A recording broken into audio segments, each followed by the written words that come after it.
maanta waxaan ku hadlaynaa mas'ala luqda xaq ay gabadha walaasha ay kugu leedahay maxaa yeelay markasta waxaa soo laabta su'aalooyin cajiib ah inta badan haddaan rag nahay xuquuqda ilaahay nagu waajibiyey oo gabadha walaasha kula dhalatay ay kugu leedahay waxaa laga yaabaa inaad ogsooneyn inaan naftiina xasuusiyo isla markaasna aan ka dibo dadka xuquuqda gabdhaha la dhashay ku tumanaya sida la socotaan walaalaha waxay ka mid yihiin raximka waxyaabaha in la xiriiriyo waajibka ay tahay oo ilaahay subxaanahu wa tacaala ku dhaartay haddana gabadha markay tahay waa gabar daciif ah mar kasta waxay u baahan tahay sanad iyo wixii tiirsatay saas daraaddeed ilaahay subxaanahu wa tacaala gabdhaha xaqooda meel buu saaray markay aabbahood joogana aabbahood ayaa nafaqadooda waajib ku tahay haddii uu aabbaha geeriyoodana walaalaha ayay ku soo guuraysaa gabadha walaalkeeda nafaqadeeda laga rabaa halkaas waxaa ka garan kartaa marka gabadhii inay mas'uuliyaddeeda ninka walaalka uu mas'uuliyad wax ka leeyahay taasaa keenaysa marka inuu gabadha ninka mar kasta uu xasuusto gabadha walaashiisa gabdhaha nacam gabdhaha waa calool jilcan yihiin waa baari weeye walaalahood say u jecel yihiin horta ragga u jecel yihiin wiilasha gabdhaha walaalahood saas u jecel yihiin maxaa dhahay gabadha waxaa laga yaabaa inay wax kaa soo korisay aawayada adigu da inay ku dhashaa laga yaabaa oo adiga iyada ku soo korisay ku soo caano siisay ugu soo dhigtood maanta waxaa laga yaabaa walaasha meesha ku dambaysa ugu hooyada kaliya aabbaha iyo waalidka hooyada iyo aabbaha walaasha ku xigto maxaa yeelay waa qof daciif ah in loo naxariisto la doonayo waxay yidhahaan culammada gabdhaha ilaahay subxaana wa tacaala naxariistoo ilaahay ku abuuray qaluubtooda oo la yidhi mar kasta mas-uulka halaga naqdo hala ilaaliyo hala garab istaago waxaa weeye caatifo ilaahay ku abuuray weeye walaashaasay kuu jeceshaha adii muu jeclin walidaalika nebi muuse waxaa leeyihi calayhi salaam waxa badbaadiyey ilaahay subxaana wa tacaala markuu qur-aanka noogu sheekeynayo waxyaabaha badbaadiyey gabadha walaashiisa ahayd oo ilaahay subxaana wa tacaala qur-aanka noogu sheegay ayadaha qur-aanka oo noogu sheegay muxuu soo u badbaadiyey saad garanaysaa fircoon waxaa leeyihi markuu wiil kasta u dilayey nebi muuse markii sanduuqa lagu riday oo ilaahay amray inay sanduuqa ku rido gabadha walaashiisa waa jooga weyday hooyadeeda waxay u tiri waqaala liukhtihi waxay ku tiri muuse walaashiisa waxay ku tiri hooyadaa ku dhahayso usii raacraacay tiri meesha gabadhi waxaa layidhi sanduuqii daba socotay ilaa guriga fircoon uu ka tegey guriga fircoon cid kasta ma gasha nafteeda dan u hortaa layidhi waa gashay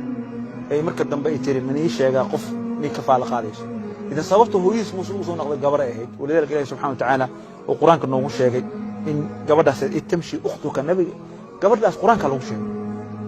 iyadoo ukhti la dhahay magaca ukhti la siinay waxaa ula jeedaa saas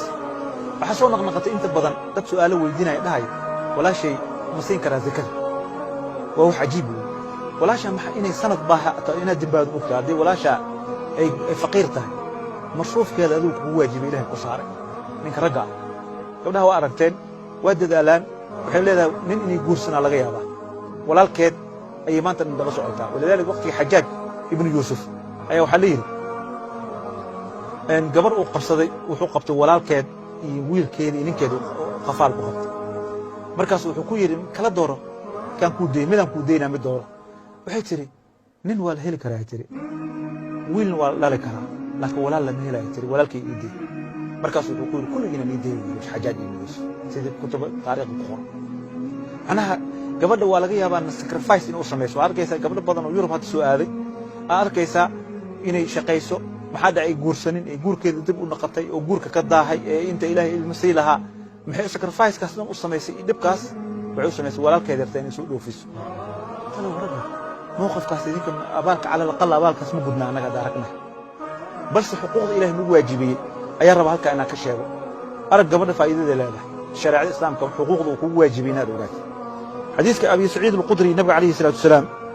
wuxuu leeyahy man kaana lahu ثلاث banaatin ninkii saddex gabar u dhalata oo wuxuu yidhi ثلاث akhawaatin wa fii riwaayatin bintaani ukhtaani ninkii laba gabar u dhalata iyo laba gabadha walaalihiisa u dhalasha oo fa axsana suxbatuhunna xiriirkooda wanaajiya walaasha xiriirkeed ma wanaajisaa mas carruurtaada keliya ka fikirtaa waddankay jirtaa waxaa laga yaabaa inay wuxuu leeyahay xaaladdeeda aad ogeyn wuxuu leeyahy wattaqa fiina falahu aljanna idan walaashay aniga aan marsuufkeeda iyo xaaladdeeda aan la socdo nebigu wuxuu ii ballan qaaday janno inaan ku galayo sidii gabdhahaygoo kale inay tahay mas-uuliyaddaasa lee saaray xadiiska kale wuxuu leey nebigu calayhi salaatu wasalaam rawaayadda ahayd wuxuu leeyahay ثلاث akhawaatin oo ثلاث banaatin ukhtaani hadday tahay wuxuu yihi falahu aljanna waa laftigeeda can umu salama radia allahu canha xadiiskan dhegayso laga yaabaa walaasha ana weligaa telefoon u dirin aawicin xaaladeeda la socdo inaan qaba ilmo badan haysataa yuruba ku nooshahay walaasha xuquuqdeeda ma siisid xataa telefoon uma dirtid xataa soomaha nabiguna wuxuu leeyahay alayhi salaatu wasalaam haddaad walaasha ka war haydid jannada ayaa ku galaysaa sidii gabadhaada oo kale walaasha carruurteeda ma ogid marsuuf ma siisid bal waxaa laga yaabaa walaasha ina xaaskaaga ugu eexatid laga yaabaa ma dhahay xaaska ha laga eexdo laftageeda cadaalo u fal laakiin waxaa laga yaabaa gabadha walaasha gurigaaga inay iimaan karin maxaa dhacay islaantaada ka baqaysaa xuquuqda maanta gurigaaga inay walaashaas u gal weydo ee carruurtaada ay eedid u tahay marka maqaalifta inaan gidan maxaa dhacay waxaan ilaawna xuquuqda ilaahay na saaray xadiisku musalama dhageyso wuxuu leeyahay radiyallahu anhu sami'tu rasuulullaahi sallallahu alayhi wasallam nabiga naxariis korkiisa ahaatee wuxuu yiri yaquulu wuxuu yiri man anfaqa ala bintayn waqtayn ninka marsuuf u qora laba gabar oo dhalay ama laba gabar oo la dhashay taas maxaa gabdho badan ku dayacan yihiin Soomaaliya maxay ku dayacan Yurubtan ay ku dayacan yihiin wuxuu leeyahay nabiga alayhi salaatu wasalaam oo dawaata qarba ah wuxuu yiri hadduu ku dadaalo kaanata lahu sitratan min an-nar naartik xijaabayan qiyaamaha gabadha walaasha marsuuf u qorto la rabay inaa marsuufteeda gaajata waxa leedahay sanad markii gaar zakada muslimka billahi alayhi xuquuqda wala waranka waxay leedahay gabadha xuquuqda kugu leedahay xaqada difaac inaad difaacdid gabadha inaad difaacdid oo xuquuqdeeda difaacdid oo rag badan ayaa waxa jir maanta gabadha walaasha ay qabaan ay ku ciyaarayaan adigina ma ku iimaan karto maxaa dhacay adiga ma kaaga cabsanayo islaamku wuxuu qabaa gabadha walaalka oo la qabo Soomaalida maamahdeeda markii laga soo tago inaad ninkaas uu kugu ixtiraamo oo yiraahdo gabadhaas nin baa isu siiyay walaalkeeda joogo laakiin gabar walaasheed uu og yahay ninka qabay inuu walaasheed soo raacdaynayo oo dhahay war ninkaaga u tag ana hay iimaan kuma cisho karo meelan ku dhahayo ninka uu dayacay gabdhaha qaarkood ma furna walaalna waa leeyihiin xuquuqda isma'u hada xadiis rawaa imaam bukhari sawir ma'qal ibn yasar radiyallahu anhu wuxuu leeyahay nin baa yimid zawajti wuxuu leeyahay ukhtan li min rajul nin baa walaashii ku daruuray fadallaqaha waa soo furay hadduu ku ixtiraamayo ninka walaasha qabo adeeyna kugu xirantahay markuu ka arko inaa walaasha garab taagantaa kugu ixtiraama laakiin walaala ah soo wiceynin ka garab haynin asagan waa cabidinaya gabadha ugu dhalatay xuquuqdeedna adaala ilaahay ku weydiinaya bixi waxa dhacay soo carabta malaha hadduu ogaalahay inuu walaal garab taagan gabadhaas saas ma sameeyay ninka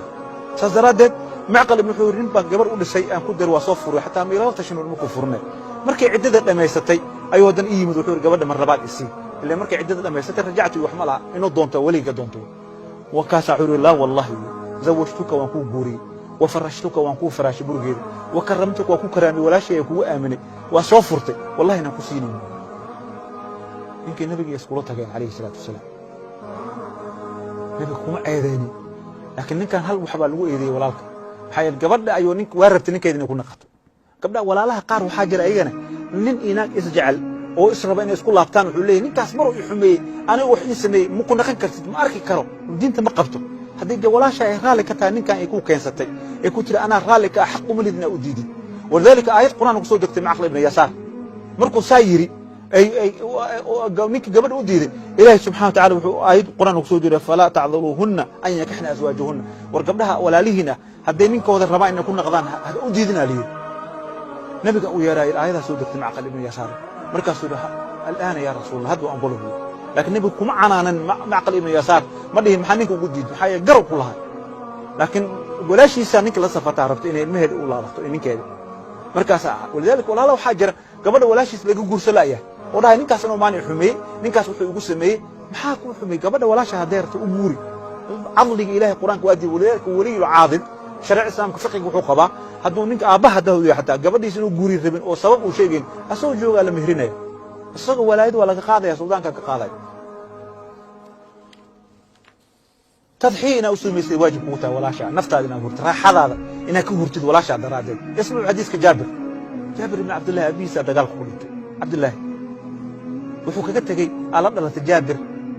سجال قبله ولا لا سجال كي قبله ولا لا أها وسوا برباريا وحوشي الجبر وجورس نينكو حوجعلي نفتيسة إنه جبر ير أو بكرة وأسوق بالله وجعله باب جورسدو يري مركو جورسد نبيغا او يرمان wuxuu yiri maxaa guursatay markaas uu yiri gabar islaam weyn garooba guursad islaan garooban guursad markaas uu hal tasawwajta wuxuu yiri bintan tulaaciba maxaa gabar oroosayso bikra ah oo asla cayaartaan oo isku dhaqan barataan nabiga markaas uu jawaab wuxuu rasuulka allah aabay wuxuu yiri markuu geeyo sagaal gabdho walaal ugu tagay hada gabar ayagoo kala da'dooda u keeno aan guurso waxa laga yaabaa inay iga dayacaan gabdhaha walaalahay saas daraadeed naftiisu garoob u guursaday si walaalihiis gabdhaha u ilaaliyo nabiguna waa ku amaaray arrintaas khayran uu yiri laka khayran oo ku yiri nabi alayhi salaatu wasalaam nabiga alayhi salaatu wasalaam gabar ma dhalatay nabiga siladeeda gabadha waxa la rabaa inay xariirisid aad darajaysid markay telefoonka ku soo dhigto walaasha ay soo wacday adiga inaa wacdid waa gurigaaga markay timaad inaa qaadid maxaa walaasha nabiga alayhi salaam gabdha walaala ma dhalan laakiin waxa jira gabdha ay naas la nuugina jiray waxa la Sacdii dadkii nuuji jirtay Soomaa Shayma bint al-Haarisa nabiga la nuugtay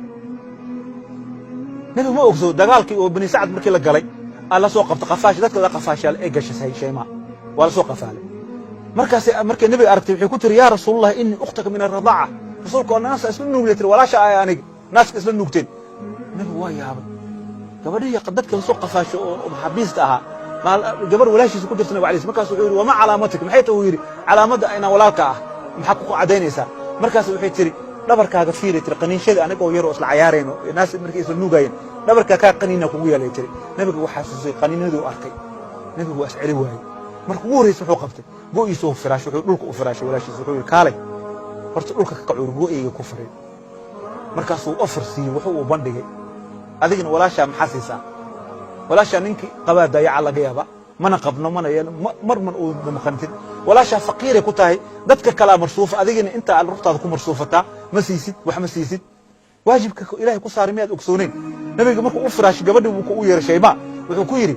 khiyaarka qaado laba arin qaado wuxuu yiri inaad nala joogtid in ahbabti fa indi hadda jecesh wuxuu yiri maanta aniga gurigeyga ana ila joogaysa walaashiis waa isnaas nuugay ma walaashiis caloosh iska soo baxeen ma wali wuxuu yiri hadda jeceshahayna ani agteeda joogaysa kale hadda rabtidna wuxuu yiri wa in ahbabti amta'tuki wa tarji ila qomkaagu dhaqana rawaati kale waxay ahayd wuxuu ku yiri sani tuqta waxa artay weydiisay walaashayda wuxuu leeyahay washfici qofka artay u shafaac hebel haleeday walaasha hadii ku tiraahdo waxaan kaaga baahnaa ma dhileed kan aanu ii xireen ma dhileed nabigu wuxuu yiri qofka artay deeso oo dadka la soo qafaale